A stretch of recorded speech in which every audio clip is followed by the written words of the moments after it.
बटाला के जालंधर रोड पर एक मेडिकल स्टोर पर बाइक सवार दो युवकों ने दिन दहाड़े गोली चलाने की कोशिश की है। दोनों बार पिस्तौल नहीं चलने से बड़ा हादसा टल गया। आरोपी कादियान चुंगी की ओर से आए और मेडिकल स्टोर के सामने रुककर गोली चलाने का प्रयास किया। दुकान के बाहर पुलिसकर्मी को देखकर दोनों आरोपी बाइक से फरार हो गए। पूरी घटना सीसीटीवी कैमरे में कैद हो गई। दुकान के मालिक के मुताबिक विदेशी नंबर से फोन कर 50 लाख रुपए की फिरौती मांगी गई थी।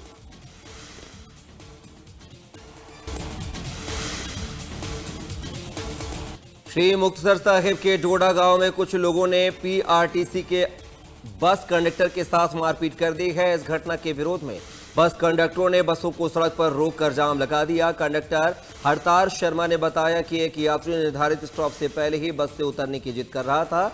उसे बताया गया कि बस निर्धारित बस स्टैंड पर ही रुकेगी। इसके बाद डोडा बस स्टैंड पर कुछ लोगों ने उससे मारपीट कर दी। फिलहाल पुलिस ने पीड़ित कंडक्टर की शिकायत पर मामले की जांच शुरू कर दी।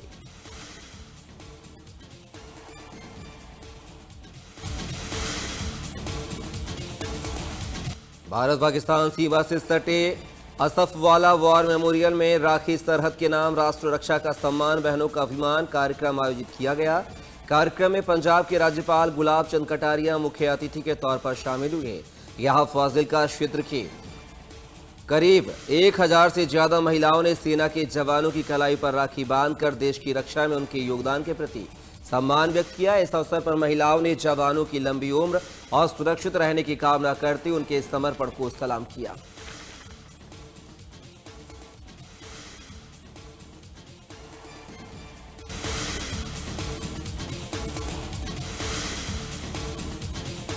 भिवानी सीआईए स्टाफ ने पशु तस्करी और पुलिस टीम पर फायरिंग के मामले में करीब 3 साल से फरार चल रहे 5000 रुपए के नामी आरोपी को गिरफ्तार कर लिया है। आरोपी को तोशाम बस अड्डे से पकड़ा गया है। पुलिस ने पूछताछ के बाद आरोपी को अदालत में पेश किया, जहां से उसे जेल भेज दिया गया।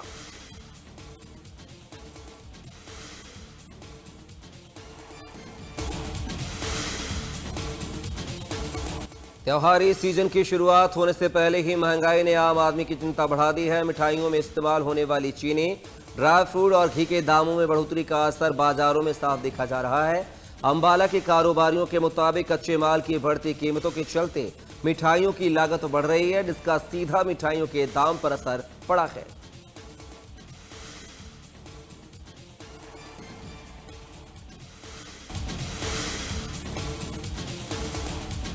उत्तर प्रदेश में देर रात 17 आईएएस अधिकारियों के तबादले किए गए। मुरादाबाद के मंडलायुक्त आंजनेय कुमार सिंह को 8वीं बार सेवा विस्तार नहीं मिला और अब उन्हें मूल कैडर सिक्किम के लिए रिलीव कर दिया गया है। आंजनेय से लंबे समय से यूपी में प्रतिनियुक्ति पर थे और उन्हें लगातार 7 बार सेवा विस्तार मिला था। रामपुर डीएम रहते आजम खान और जौहर यूनिवर्सिटी से जुड़े मामलों में कार्रवाई के चलते वह चर्चा में आए थे।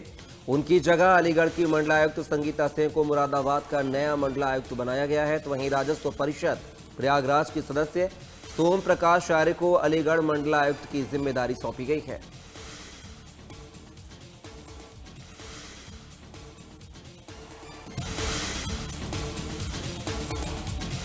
उत्तर प्रदेश के मुरादाबाद में तेंदुओं की बढ़ती दहशत के बीच अब गन्ने के खेतों में काम करने वाले लोगों को तेंदुए की मौजूदगी के पहले ही सूचना देने के लिए तकनीक का सहारा लिया जा रहा है। वन विभाग ने एनिडर नाम की 2 डिवाइस ठाकुर द्वारा के गांवों में लगाई है। 4 डिवाइस अन्य संवेदनशील गांवों में लगाने के लिए वन विभाग के अधिकारियों को दी गई हैं।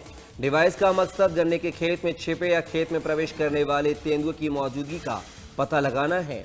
तेंदुए की पहचान होते ही डिवाइस से सायरन बजने लगेगा। इससे खेत में काम कर रहे लोगों को समय रहते सतर्क होने और सुरक्षित स्थान पर पहुंचने का मौका मिलेगा। डिवाइस में कैमरा भी लगाया गया है, जिससे तेंदुए की गतिविधि पर नजर रखने में मदद मिलेगी।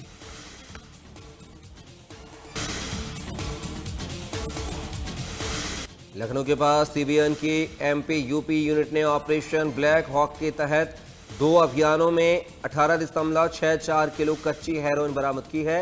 असम नंबर की एक कार के फ्यूल टैंक में बनाई गए गुप्त कैविटी में 16.46 किलो हेरोइन मिली है, जबकि बाराबंकी के पास एक ट्रक के गुप्त चैम्बर से 2.16 किलो हेरोइन बरामद हुई है। दोनों मामलों में कुल 3 आरोपियों को गिरफ्तार किया गया है। ड्रग्स पूर्वोत्तर राज्य से उत्तर प्रदेश लाई जा रही थी। वाहनों और नशीले पदार्थों को जब्त कर आरोपियों के खिलाफ एनडीपीएस एक्ट 1985 के तहत कार्रवाई की गई है। सीबीएन अब पूरे अंतर्राष्ट्रीय नेटवर्क और सप्लायरों की जांच कर रहा है।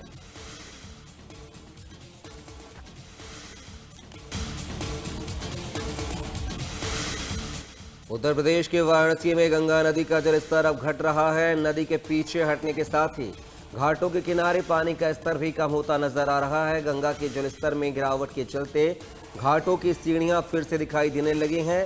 स्थानीय लोगों और श्रद्धालुओं की आवाजाही भी घाटों पर सामान्य होती नजर आ रही है।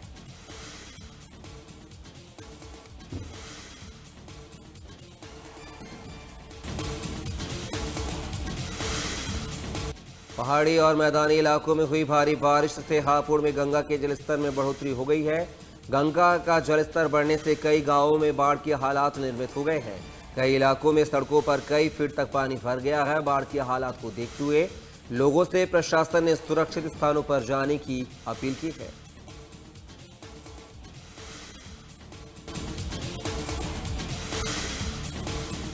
हल्द्वानी के गोरा पड़ाव में हथियारों के बल पर हुई लाखों रुपए की डकैती के मामले में नैनीताल पुलिस ने 4 और आरोपियों को गिरफ्तार किया है।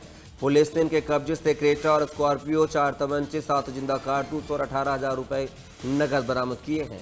इससे पहले पुलिस ने 2 आरोपियों को गिरफ्तार कर जेल भेज चुकी है।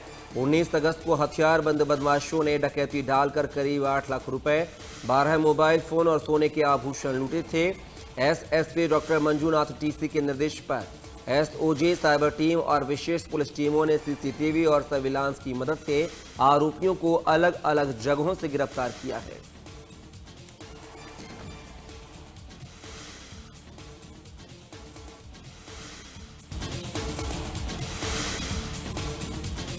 सावन के चौथे सोमवार पर शिवालयों में सुबह से ही श्रद्धालुओं की भीड़ उमड़ पड़ी, तो वहीं चांदनी चौक स्थित प्राचीन श्री गौरी शंकर मंदिर में श्रद्धालुओं की भारी भीड़ देखने को मिली। सुबह से ही भक्त भगवान शिव और माता पार्वती के दर्शन एवं पूजा अर्चना के लिए मंदिर पहुंच रहे हैं। श्रद्धालु जलाभिषेक, दुग्धाभिषेक और विशेष पूजन कर परिवार की सुख समृद्धि की कामना कर रहे हैं। मंदिर परिसर में भक्तिमय माहौल बना हुआ है और हर हर महादेव के जयकारों से वातावरण गूंज रहा है। भीड़ को देखते हुए मंदिर और आसपास के इलाकों में सुरक्षा के विशेष इंतजाम किए गए हैं।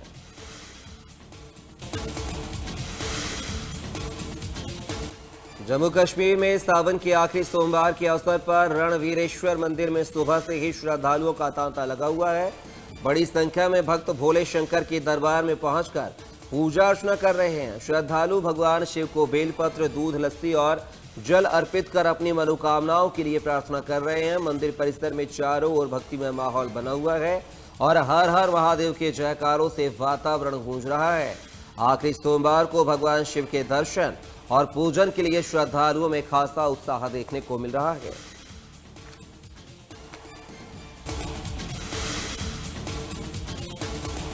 आईटीओ के पास एक बड़ा सड़क हादसा हो गया है। लक्ष्मी नगर से आईटीओ जा रही एक कार डिवाइडर से टकराकर रेलिंग पार करती हुई दूसरी दिशा में पहुंची और सामने से आ रही एक दूसरी कार से भिड़ गई।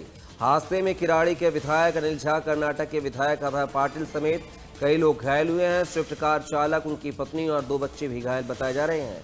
सभी घायलों को एलएनजेपी अस्पताल ले जाया गया, जहां उनकी हालत स्थिर है। पुलिस ने दोनों वाहनों को हटाकर जांच शुरू कर दी और दुर्घटना के कारणों का पता लगाया जा रहा है।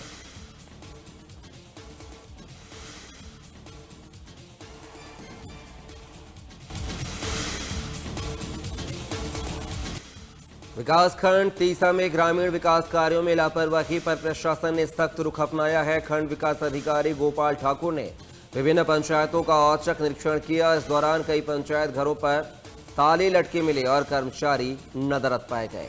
मामले को गंभीरता से लेते हुए बीडीओ ने अनुपस्थित कर्मचारियों को कारण बताओ नोटिस जारी कर स्पष्टीकरण मांगा है। संतोषजनक जवाब नहीं मिलने पर नियमानुसार कार्रवाई की चेतावनी दी गई है। बीडीओ ने साफ किया है कि विकासखंड के कई क्षेत्रों में भी औचक निरीक्षण जारी रहेगा। प्रशासन की कार्रवाई से लापरवाह कर्मचारियों में हड़कंप मच गया है, तो वहीं स्थानीय लोगों ने इस कदम की सराहना की है।